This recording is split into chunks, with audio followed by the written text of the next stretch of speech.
Good morning everyone. I hope you guys are enjoying the journey of life. So दोस्तों एक बहुत ही frequent question है challenges with Indian economy. आप SSC का तैयारी कर रहे हो, आप किसी मैनेजमेंट के एग्जाम का तैयारी कर रहे हो, या फिर आप ऐसे ही किसी डिबेट में जाने वाले हैं, तो एक बहुत ही इंपॉर्टेंट क्वेश्चन है। क्योंकि पैसा पैसा और पैसा, पैसा का खेल सभी को पसंद है, पैसा सभी को चाहिए, यानी कि फाइनेंस यानी कि इकोनॉमी। ठीक है, और देश की इकोनॉमी बहुत ही इंपॉर्टेंट है, क्योंकि जो देश अमीर होगा वहां के लोग अमीर होंगे, जो देश गरीब होगा वहां के लोग भी गरीब होंगे। ठीक है, तो आज हम जानेंगे कि हमारा जो देश है भारत, ठीक है, उनका इकोनॉमिक ग्रोथ के लिए, इकोनॉमिक डेवलपमेंट के लिए क्या क्या मेन चैलेंजेस हैं। ये बहुत ही इंपॉर्टेंट टॉपिक है, बहुत ही डिबेटेबल पॉइंट है। ठीक है, आइए आज हम उसके बारे में कुछ डिस्कशन करते हैं। ठीक है, सबसे पहले अगर हम एक चैलेंज देखें तो वो है low per capita income. Per capita income मतलब लोगों का कमाई। ठीक है, यहाँ पर लोगों की कमाई बहुत कम है। ठीक है, बहुत कमाई कम होने के पीछे मेन रीजन आप समझ रहे हैं, हैवी पॉपुलेशन प्रेशर। जब भी ज्यादा पॉपुलेशन होगा तो आपका जो काम है उसके लिए आपको सही पैसा नहीं मिलेगा। बहुत सारे ऐसे लोग हैं जो काम ही नहीं करते, तो उनके पास इनकम नहीं है। राइट, तो अगर हम अपने जितना हमारा पॉपुलेशन उसके हिसाब से जो हमारा इनकम है उसको डिवाइड करते हैं तो बहुत कम हो जाता है। ठीक है, तो हमारे पास बहुत लो पर कैपिटा इनकम है। अगर 2014 की बात करें तो 2014 का जो सर्वे हुआ था इंटरनेशनली, उस सर्वे के अनुसार हम लोगों का जो पर कैपिटा इनकम है उससे 35 गुना ज्यादा यूएसए का पर कैपिटा इनकम था। 35 गुना ज्यादा, 10 गुना नहीं, 20 गुना नहीं, 35 गुना ज्यादा। ठीक है, और चाइना का 5 गुना ज्यादा हम लोगों से था पर कैपिटा इनकम। ठीक है, तो पर कैपिटा इनकम लो होना एक बहुत बड़ा चैलेंज है इंडियन इकोनॉमी के लिए। ठीक है, दूसरा चैलेंज है huge dependency of population on agriculture.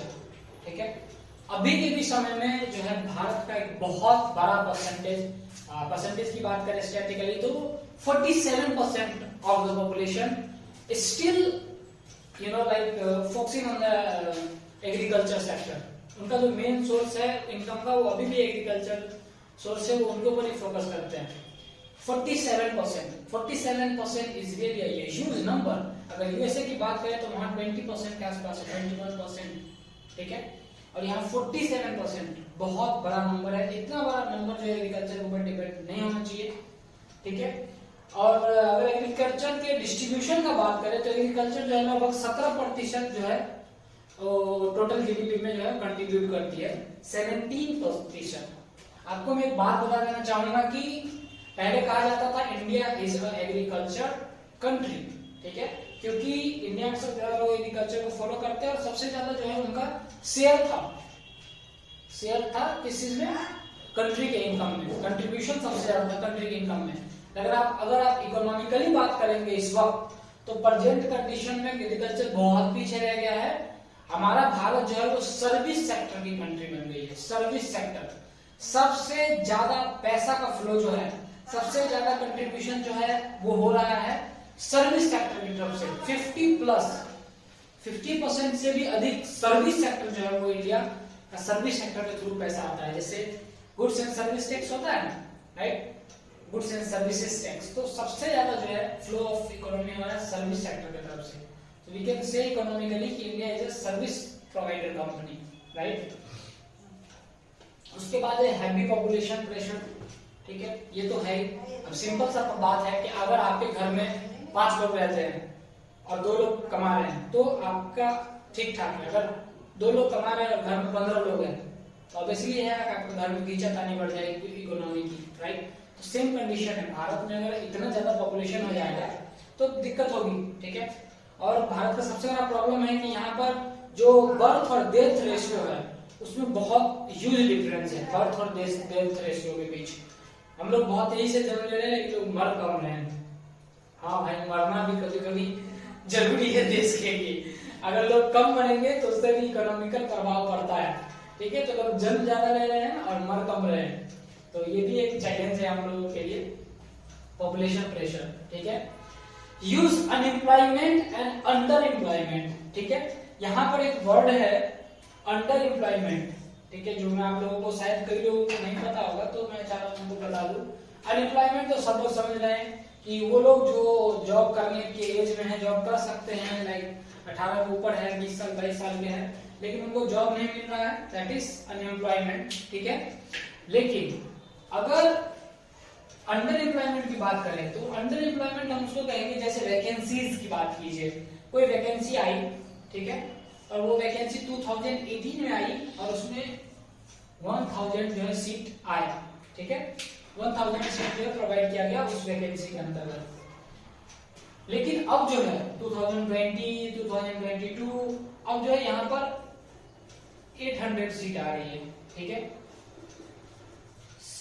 700 seat आ रही है, ईयरली कम हो रहा है, ठीक है, that is called under employment. Okay, तो इसे हम अंडर एम्प्लॉयमेंट कहेंगे।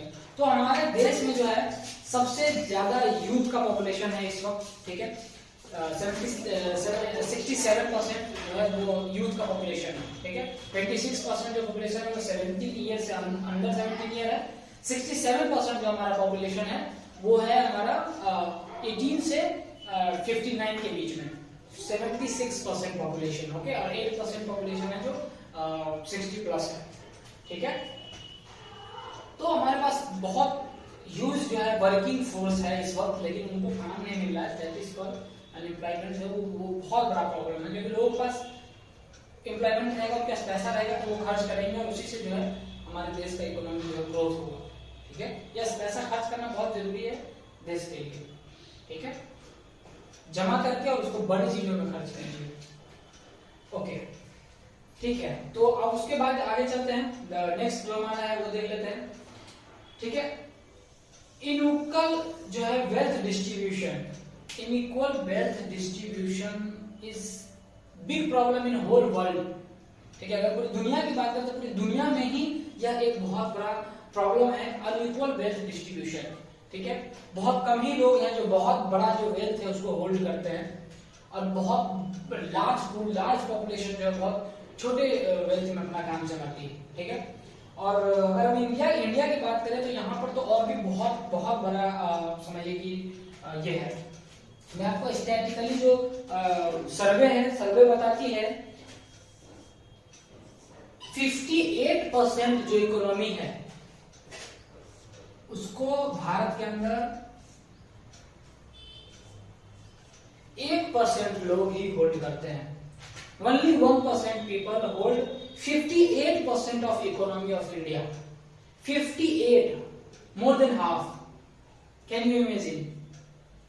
58% इकोनॉमी पे सिर्फ 1% लोग जो है वो होल्ड कर रहे हैं उसको, और बाकी जो बच गया वो 99% लोग बाकी बचे हुए इकोनॉमी में काम चला रहे हैं अपना, मतलब कि 42% है, 42% जो है वो 99% लोगों में है डिस्ट्रीब्यूट 42%, और 58% जो है वो अकेला 1% लोगों होल्ड करते हैं। मतलब ह्यूज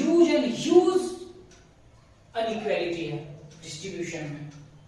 हालांकि मैं इसको बुरा नहीं मानता हूँ, मैं ये चाहता हूँ कि काफी लोग जो है वो अमीर हो, ठीक है, मैं इन चीजों से पूरी तरह सहमत हूँ कि जो काम करेगा वो अमीर होगा, मैं गरीबों का साथ देने वाला आदमी नहीं हूँ। ऐसा माइंडसेट रखिए कि आप डेवलप होइए, आप भी पैसा कमाइए। कोई आदमी सुबह से शाम तक मेहनत करता है तो ऑब्वियसली उसको ज्यादा पैसा मिलना चाहिए, ठीक है। तो ये यहाँ पर एक बड़ा गैप है, ओके। उसके बाद जो देखते हैं कि इस तरह का गैप आता कैसे है, उसके पीछे का एक रीजन होना चाहिए। देखिए, poor quality of human capital, यहाँ पर एक जो वर्ड है बहुत ही सुंदर वर्ड है, that is called human capital, ठीक है। ह्यूमन कैपिटल, कैपिटल का मतलब जो लोग भी कॉमर्स से रिलेटेड होंगे वो ऑलरेडी जानते हैं, नहीं जानते तो मैं आपको बता दूं, कैपिटल होता है पूंजी। जब एक बिजनेसमैन कोई भी बिजनेस शुरू करता है तो जो पहला बार वो पैसा इन्वेस्ट करता है that is called capital, okay. तो ह्यूमन कैपिटल क्या हुआ और poor quality of human capital India का क्यों हुआ?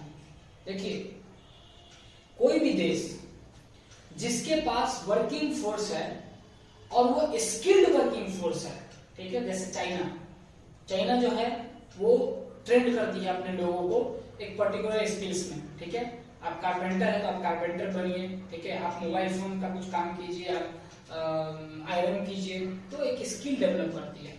तो आपके पास पॉपुलेशन तो है, आपके घर में 50 लोग हैं यंग, लेकिन उनको काम नहीं आता, उनके पास कोई स्किल नहीं है, ठीक है, तो वो क्या हुआ, वो हुआ poor quality capital, human capital, poor quality. अब मान चले आपके घर में 10 लोग हैं, लेकिन उसमें से कोई एक है जो बहुत अच्छा लकड़ी का काम करता है, बहुत बढ़िया पलंग वगैरह बनाता है, कोई एक है जो बहुत सुइया दवा देना जानता है, कंपाउंडर जिसको बोलते हैं गांव में, वो है, ठीक है। कोई है जो ट्रांसपोर्ट का काम जानता है, ठीक है, ट्रांसपोर्ट में माल कैसे लाते हैं, कैसे किन किन जो है सेलर्स को माल प्रोवाइड करते हैं, उनके पास स्किल है, ठीक है। कोई बहुत अच्छा केक बनाना जानता है, बर्थडे केक, उनके पास स्किल है। तो अगर उन लोगों के पास स्किल्स है तो उसके थ्रू क्या करेंगे, वो इनकम करेंगे, और जब इनकम ज्यादा होगा तो एक्सपेंस ज्यादा होगा, आपके फैमिली का ग्रोथ होगा। बिल्कुल ऐसा ही कंट्री में है, अगर कंट्री के पास यूथ पॉपुलेशन है, लेकिन वो यूथ का पॉपुलेशन जो है वो ट्रेंड नहीं है किसी चीज में, उनके पास स्किल नहीं है, तो फिर वो किसी काम के नहीं है, वो जस्ट एक बर्डन है, ठीक है। तो इंडिया में जो है ह्यूमन कैपिटल यानी कि मानव पूंजी जो है वो बहुत कमजोर है, ठीक है, बहुत कमजोर। हालांकि इसमें अब इम्प्रूवमेंट काफी हो रहा है। पहले के बच्चे थे, अगर कोई मैथ बना रहा है तो सिर्फ मैथ ही बना रहा है, कोई फिजिक्स पढ़ रहा है तो फिजिक्स ही पढ़ रहा है, लेकिन आज आप देखेंगे कोई बच्चा अच्छा मैथ भी बनाता है और अच्छा डांस भी करता है, ठीक है, अच्छा फिजिक्स भी जानता है और साथ साथ अच्छा पेंटिंग भी बनाता है, यूट्यूब का वीडियो भी बनाता है, जैसे कि मैं। ओके, तो ये चीजें डेवलप हो रही है, तो धीरे धीरे हम लोग डेवलप कर रहे हैं। ये 6 पॉइंट थे, और भी हम कुछ पॉइंट को डिस्कस करते हैं, कुछ और पॉइंट को नजदीकी से समझते हैं, कुछ और चैलेंजेस जो इंडियन इकोनॉमी के हैं उसको देखते हैं, challenges in development of Indian economy. Okay, उसके बाद हम आगे बढ़ेंगे तो हम देखेंगे कि हमारे पास जो है लो लेवल ऑफ टेक्नोलॉजी है, low level of technology, yes we have low level of technology. बहुत जो है टेक्नोलॉजी हम लोग पीछे चलते हैं, बहुत पहले टेक्नोलॉजी आ जाता है फिर हमारे पास आता है।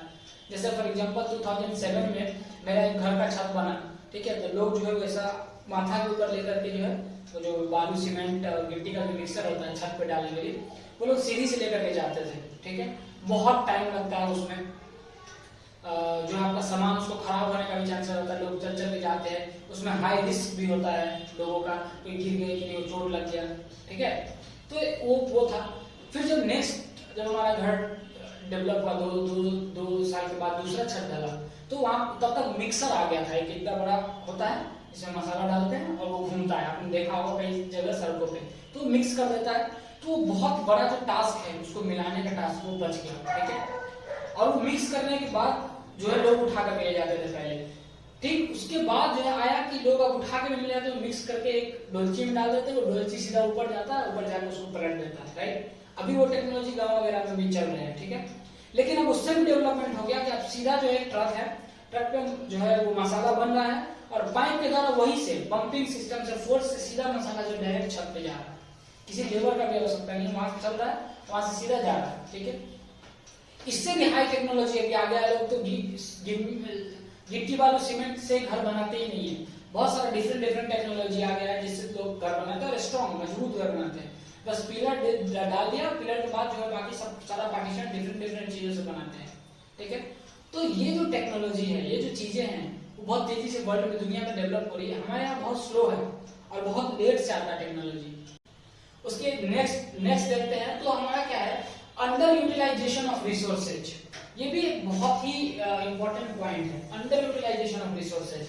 As we all know, India is a rich country in terms of resources, we have lot of resources, mineral resources, power resources, different kind of resources, we have lot of resources, and yes we have, Bharat के पास बहुत भंडार है resources का, लेकिन उसका utilisation ही नहीं हो पाता है क्योंकि हमारे पास बहुत ही लो इंफ्रास्ट्रक्चर है। कैसे मैं बताता हूँ, देखिए, मान लीजिए कि नॉर्थ ईस्ट में बहुत भंडार है, लेकिन नॉर्थ ईस्ट से लाने के लिए सामान जो है आपके पास रास्ता ही नहीं है, नॉर्थ ईस्ट में फैक्ट्री बनाने के लिए आपके पास व्यवस्था नहीं है, राइट। जैसे बिहार और झारखंड के पास कितना मिनरल्स है, राइट। बिहार में फैक्ट्री अगर आप लगाना चाहते हैं, जैसे बहुत सारे आप देखेंगे, जब मैं दिल्ली में कुछ दिनों के लिए काम कर रहा था तो मैंने देखा कि वहां पे दिल्ली में बिहार के लोग काम कर रहे हैं, मतलब जो ऑनर है वो भी बिहार का है, वर्कर है वो भी बिहार का है, लेकिन काम वो दिल्ली में कर रहा है, वो बंदा बिहार के पटना में आके काम नहीं कर सकता है। जानते हैं क्यों? वही प्रॉब्लम है, क्योंकि उनको जो सप्लाई जो है वो ठीक से नहीं मिलेगा, वो डिस्ट्रीब्यूट ठीक से नहीं कर पाएंगे, क्योंकि बेसिक इंफ्रास्ट्रक्चर कमजोर है, करप्शन है। तो यूटिलाइजेशन ही पूरे देश के जगहों का नहीं हो रहा है। गिन चुन कर बहुत छोटी छोटी कुछ जगह है, अगर कैपिटल के आधार पर देखें तो मुंबई है, वहां है, भारत की कुछ कुछ जगह पे ही जो है डेवलपमेंट हो रहा है, पूरा एक सर्वांगीण विकास नहीं हो रहा है। हम लोग, हमारे पास जो रिसोर्सेज उसका यूटिलाइजेशन भी नहीं कर पा रहे हैं। एमपी का बात करें, मध्य प्रदेश बहुत रिच जो है वो एरिया है, लेकिन वहाँ कुछ खास डेवलपमेंट नहीं हो रहा है, राइट। हम लोग बस लेन देन का काम कर रहे हैं, जो उस वजह से जो समुद्री तट है भारत का, जो वी शेप जो है वो थोड़ा डेवलप हो रहा है, क्योंकि हम लोग बाहर से सामान खरीदते हैं और थोड़ा बहुत स्पाइसेस वगैरह बाहर बेचते हैं, ठीक है, लेकिन हम अपना जो है अंदर से चीजों को निकाल के डेवलप नहीं कर रहे हैं। बहुत सारा एरिया जो है वो अभी मतलब उसका बिल्कुल भी यूज नहीं हो रहा है, अननोन काइंड ऑफ एरिया भी है हमारे पास बहुत सारा, ठीक है। तो उन सब जगहों को डेवलप करना होगा, तभी हमारा जो है एक तेज इकोनॉमी बूस्ट हमें मिल सकता है, ठीक है। तो under utilization of natural resources is also a big point, ठीक है। अगर हम इसका सही से यूटिलाइजेशन नहीं जानते हैं तो फिर हम डेवलप नहीं कर सकते हैं, ठीक है। Next point is lake of infrastructure. Infrastructure ये शब्द आप बहुत बार सुनते होंगे, कई बार सुनते होंगे, क्योंकि ये बहुत ही इंपॉर्टेंट शब्द है। इंफ्रास्ट्रक्चर बेसिकली मींस सबसे बेसिक चीज, जैसे इलेक्ट्रिसिटी जनरेशन। इलेक्ट्रिसिटी ही नहीं है तो कैसे कंपनीज काम करेगी, लॉन्ग टर्म कैसे वर्क करेगी। कम्युनिकेशन, रोडवेज, आपका कम्युनिकेशन फास्ट होना चाहिए, ठीक है। इसके अंदर एडमिनिस्ट्रेशन, गुड एडमिनिस्ट्रेशन भी आता है, करप्शन कम होना चाहिए, ठीक है। तो इंफ्रास्ट्रक्चर इज वेरी इंपॉर्टेंट। ये अगर डेवलप है तभी नींव है, तभी शुरुआत है, ठीक है। एक कहावत है कि डेवलपमेंट का जो शुरुआत होता है वो सड़क, बिजली और पानी से होता है, ऐसा कहते हैं ना, सड़क पहुंचना, बिजली पहुंचना, पानी सही पहुंचना, ठीक है। तो इंफ्रास्ट्रक्चर बहुत इंपॉर्टेंट है किसी भी कंट्री का इकोनॉमिकल डेवलपमेंट के लिए, सुपर इंपॉर्टेंट थिंग। ऐसे आप समझिए कि आपका ऑफिस जो है आपका घर से 20 किलोमीटर दूर पे है, या फिर आपका कॉलेज, आप पढ़ने जाते हैं, आपका कॉलेज जो है वो 20 मिनट के रास्ते पर है, लेकिन आप जब घर से निकलते तो आप देखते हैं आपको 30 मिनट 40 मिनट लग गया, कभी 50 मिनट भी लग गया, क्योंकि आप ट्रैफिक में पड़ गए। तो एक छोटा सा डिस्टेंस कवर करने के लिए आप ट्रैफिक में पड़ जाते हैं। तो जो बड़ी बड़ी फैक्ट्रीज की गाड़ियां हैं, जो मालवाहक ट्रक्स हैं, ठीक है, कैरी वैन्स जो है, वो कमर्शियल वैन्स जो है, वो कई कई दिनों तक जो है फंसे रहते हैं हाईवेज पे। तो आप सोचिए ना, इससे कैसे डेवलपमेंट होगा। अगर आप जिस काम को आपको 10 दिन में करना था, ठीक है, उसको करने में आपको 15 दिन लग गया, 10 दिन में जिस काम को कर सकते थे उसको 15 दिन में कर रहे हैं, तो आपको 5 दिन का एक्स्ट्रा खर्च हुआ ना, आपकी बिजली गई, आपका रेंट गया, आपका जो है सैलरी आपको अधिक पेमेंट करना पड़ा, ठीक है। तो ये नुकसान है। तो यहाँ पर इंफ्रास्ट्रक्चर, कम्युनिकेशन, रोड, सड़क, हॉस्पिटल, एजुकेशन, ठीक है, जो अच्छे लोग कब आएंगे आपके यहाँ काम करने के लिए, जब आपके पास अच्छा इंफ्रास्ट्रक्चर होगा, अच्छे स्कूल्स होंगे, अच्छे हॉस्पिटल्स होंगे, राइट। तो ये बहुत इंपॉर्टेंट है, ये डेवलप होना जरूरी है। अभी हम लोग इसमें भी वीक हैं, ठीक है, कुछ एरिया डेवलप है, कुछ एरिया नहीं डेवलप है। देखिए एक बात से मैं पूरी तरह सहमत हूँ, किसी बुक में मैंने पढ़ा था, India lives many century at once, ठीक है, और ये बिल्कुल सही है। जब भी मैं कहीं घूमने जाता हूँ, सड़क पे जाता हूँ, तो मैं ये चीज अनुभव करता हूँ कि इंडिया सचमुच में India lives many century at once, ठीक है। कुछ बहुत डेवलप है, कुछ बहुत पीछे, लोग भी ऐसे ही हैं, लोग भी बहुत आगे हैं, बहुत पीछे हैं, राइट। तो ये जो चीजें हैं वो इंडियन इकोनॉमी डेवलपमेंट के चैलेंजेस हैं। इंडियन इकोनॉमी डेवलपमेंट के चैलेंजेस, ये बहुत इंपॉर्टेंट टॉपिक है। आप किसी भी एग्जाम में बैठने वाले हैं, एसएससी हो या रेलवे या किसी तरह के एग्जाम में, तो इस तरह से क्वेश्चंस आपको आ सकते हैं। ऑब्जेक्टिव में भी इस तरह के क्वेश्चंस आ सकते हैं।